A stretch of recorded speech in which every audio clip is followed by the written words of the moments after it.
और टिड्डा। ये है रघु, जो कि एक खूबसूरत टिड्डा है। इसे अपना जीवन अपने तरीके से जीना पसंद है। वाह, क्या मजेदार जीवन है। फल, हरी भरी घास और ये धूप, वाह मेरे तो मजे है। ये ताजे घास की खुशबू मेरे दिल को छू लेती है। दिन भर इधर उधर करना और पत्तों पर आराम करना उसे बेहद पसंद है। एक दिन ऐसे ही रघु एक घास का स्वाद उठा रहा था। तभी अचानक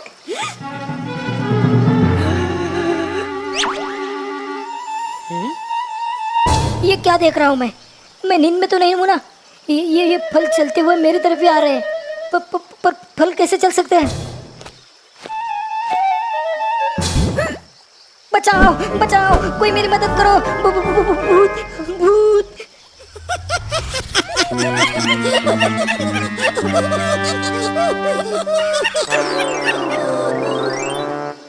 बचाओ बचाओ, ये फल मुझ पर हमला कर रहा है।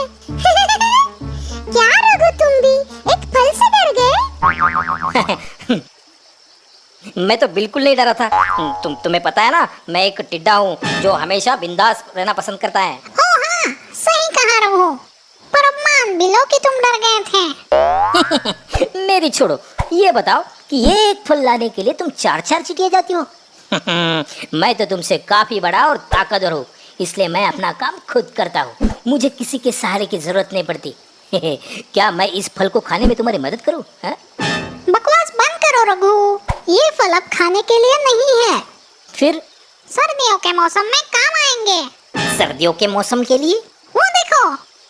रघु इशारे की ओर देखता है तो एक गड्ढे में सब चींटियां बड़ी कतार में फल और पत्ते इकट्ठा कर रही थी। उसमें टमाटर, सेब, हरे पत्ते, गोभी, इन जैसे कई पदार्थों का समावेश था। रघु जानना चाहता था कि ये चींटियां ये सब खाना गड्ढे में क्यों डाल रही है। अब जल्दी ही गर्मी का मौसम खत्म होने वाला है, तब फल और पत्ते नहीं रहेंगे। इसीलिए हम पहले से ही सब खाना इकट्ठा करके रखते हैं।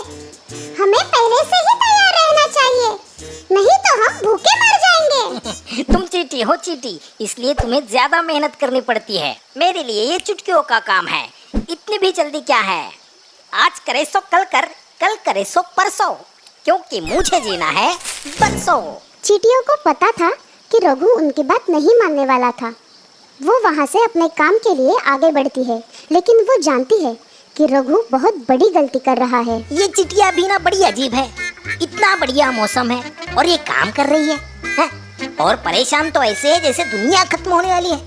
अरे खाने का कुछ ना कुछ तो जुगाड़ हो ही जाएगा, कल की चिंता क्यों करें? रघु कई दिनों तक अपनी ही धुन में चुस्त रहा।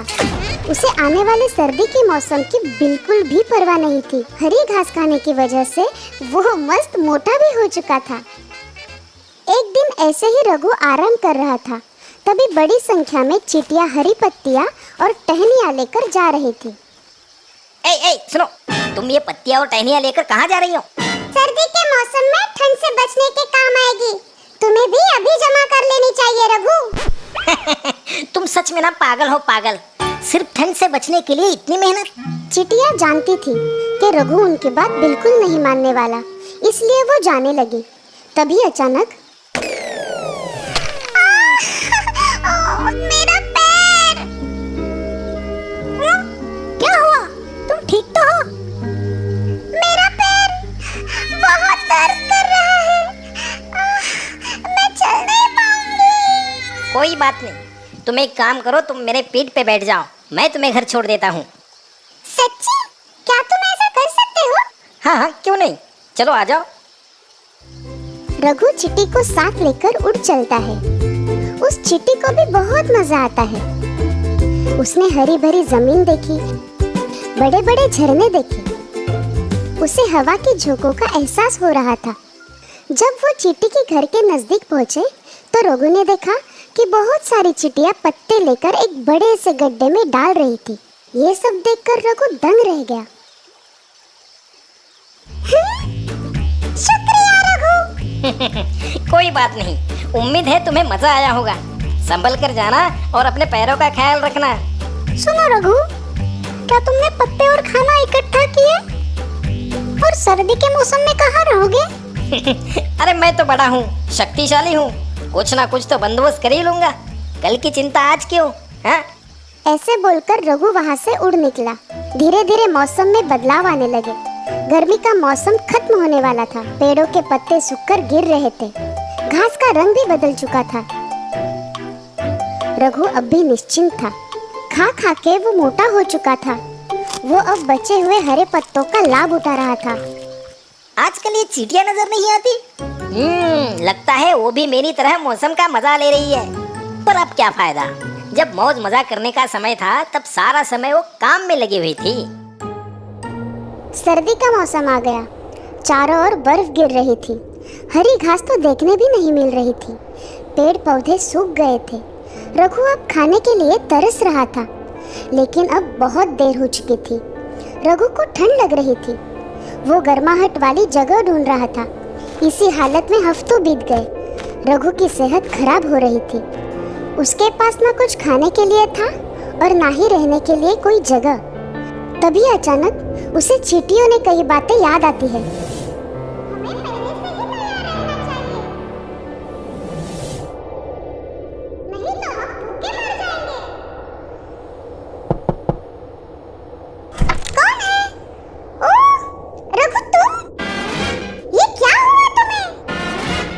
मुझे माफ करना, मैंने बहुत बड़ी गलती कर दी। मुझे तुम्हारी बात मान लेनी चाहिए थी। मुझे कुछ खाने को दो, मुझे बहुत भूख लगी है। उन दोनों की बहस सुनकर उनकी मुख्य रानी चींटी और अन्य चींटियां भी बाहर आती है। हमारे पास बहुत खाना है, हम तुम्हें खाना दे सकते हैं, पर हम तुम्हें रहने नहीं दे सकते। लेकिन मैं ये क्या? हमें इसे बचाना होगा। ये भूख से मर जाएगा। आखिर इसने मेरी मदद की थी। जब मेरे पैर में लगा था तब ये मुझे अपने पीठ पर बिठाकर घर छोड़ने आया था। चींटी रानी अपने साथीदारों को रघु के लिए टहनियों का घर बनाने कहती है और उसे हरे पत्ते खाने देती है। सब चींटियां मिलकर उसके लिए अच्छा सा घर बनाती है। फिर उसे अंदर ले जाकर गरम गरम सूप देती है।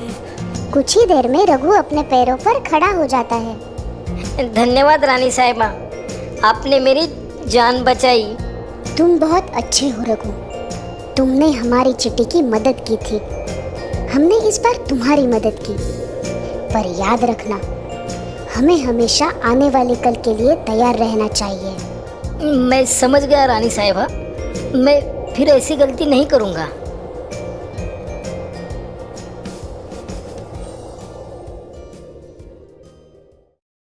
तो दोस्तों, इस कहानी से हमें ये सीख मिलती है कि आज हम जितनी भी मेहनत करेंगे कल उसका फल उतना ही अच्छा मिलेगा और हमारा भविष्य भी सुरक्षित होगा।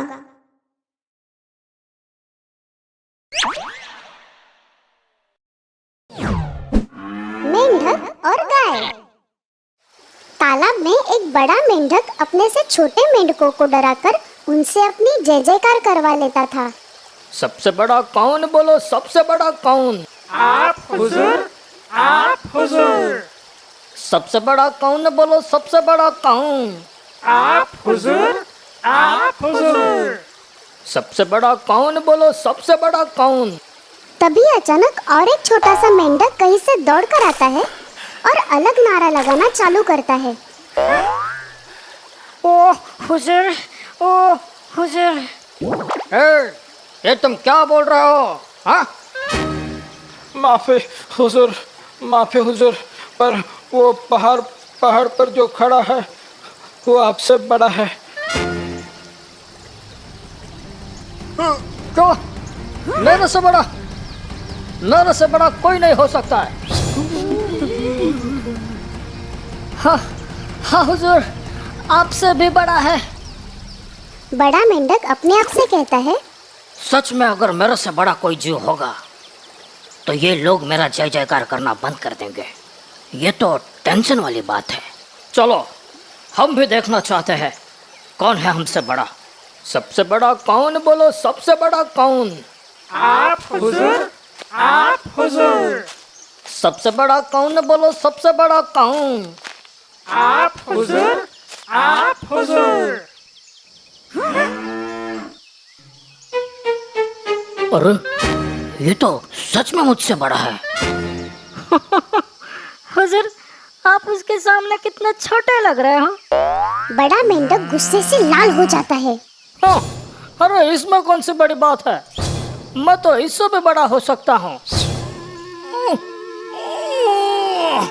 क्यों हुआ कि नहीं मैं उस गौ जितना बड़ा? हाँ? नहीं, नहीं।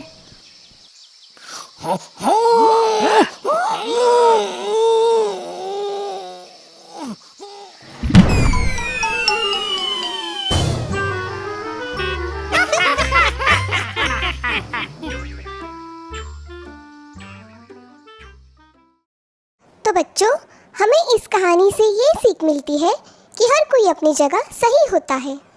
सभी में अपनी अपनी कुछ खास बात होती है, इसीलिए हमें किसी का अनुकरण नहीं करना चाहिए। आलसी गधा। एक समय की बात है, एक गांव में एक व्यापारी रहता था। उसने बहुत सारे पालतू जानवर पाल रखे थे, जो कि बहुत ही वफादार और कुशल थे। उन सब में बस एक ही जानवर ऐसा था जो बहुत ही आलसी और कामचोर था। आइए हम सब आज इस आलसी गधे की कहानी देखते हैं। अरे ये आलसी गधा अभी तक सो रहा है क्या? कहीं भी दिखाई नहीं दे रहा। उसे आज नमक के बोरे ढोने हैं। मालिक, मैं जाकर देखता हूँ।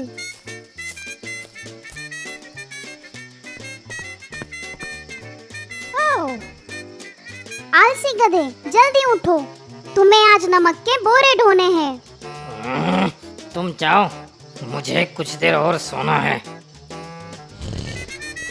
इस आलसी गधे की अभी नींद भगाता हूँ।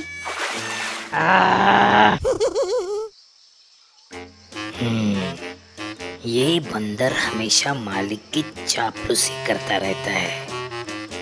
इसे एक दिन भारी बोझ उठाना पड़ जाए ना, तब इसे पता चलेगा कि बोझ उठाना कितना मुश्किल काम होता है।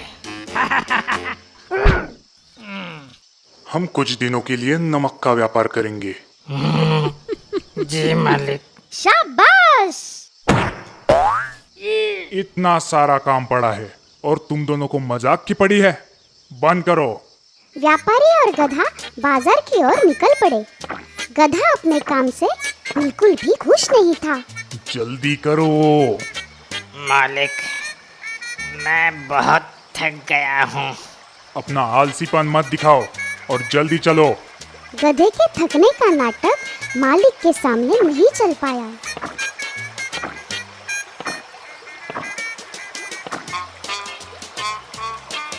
ओह, कितनी गर्मी है। पानी में एक डुबकी लगा लेता हूँ।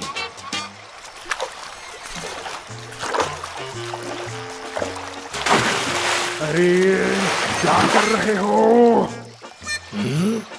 अरे वाह, बोझ तो बहुत कम हो गया है। बेवकूफ गधे, तुम्हें पता है तुम्हारी वजह से क्या हुआ है? सारा नमक पानी में घुल गया है। मुझे माफ कर दीजिए मालिक, मैं फिसल गया। ठीक है, पर तुम्हें कोई चोट तो नहीं लगी? नहीं मालिक। निराश व्यापारी गधे को लेकर घर की ओर निकल पड़ा। मुझे ये जबरदस्त तरकीब पहले क्यों नहीं सूझी? गधे को अब समझ आ गया था कि पानी में भीगने के बाद बोरों का भार कम हो जाता है, इसलिए वो रोज जानबूझकर फिसलता और पानी में भीग जाता। 2-3 दिन से कितना नुकसान चल रहा है। ए गधे, आज जरा संभल कर चलना, मालिक के बोरियों को बर्बाद मत होने देना। आलसी गधे को मालिक के नुकसान से कोई लेना देना नहीं था। वो रोज की तरह पानी में जाकर डुबकी लगाता था। अरे नहीं। क्या करे मालिक, आज बहुत ही ज्यादा फिसलन है यहाँ। क्या हुआ मालिक? मुझे लग रहा है कि गधा जानबूझकर गलती कर रहा है। पर आपको ऐसा क्यों लग रहा है? दाल में कुछ तो काला है। वो हमेशा एक ही जगह पर फिसलता है और सारे नमक के बोरे खराब हो जाते हैं। गधे को सबक सिखाने के लिए व्यापारी और बंदर को एक तरकीब सूझती है। इस बार वो दोनों नमक की जगह बोरों में रुई भर देते हैं। अब देखते हैं क्या होता है। आज उस आलसी गधे को मजा चखाऊंगा।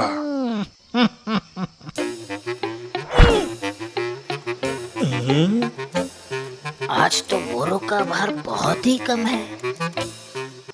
पानी में डुबकी लगाने के बाद तो ये और भी कम हो जाएगा। किस बात पर तुम्हें इतनी हंसी आ रही है? कुछ नहीं, बस ऐसे ही। हंसना बंद करो और काम पर लगो।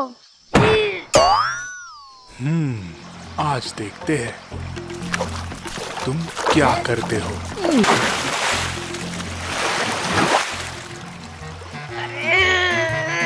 ये बोरों का भार कम क्यों नहीं हो रहा है? रुई ने बहुत सारा पानी सोख लिया था, जिसके कारण बोरों का भार 10 गुना बढ़ गया था। गधा इस भार को नहीं सह पा रहा था। तुम मुझे इतने दिनों से बेवकूफ बना रहे थे।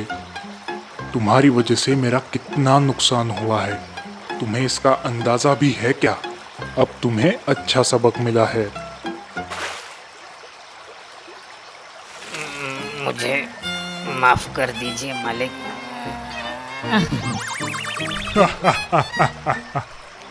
उस दिन के बाद गधे ने अच्छा सबक सीख लिया और कभी भी फिसलने का नाटक नहीं किया।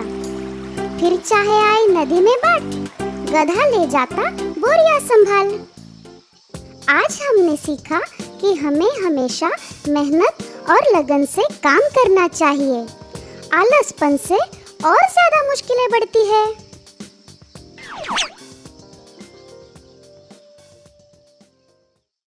दोस्तों, आपको हमारी स्टोरी कैसी लगी?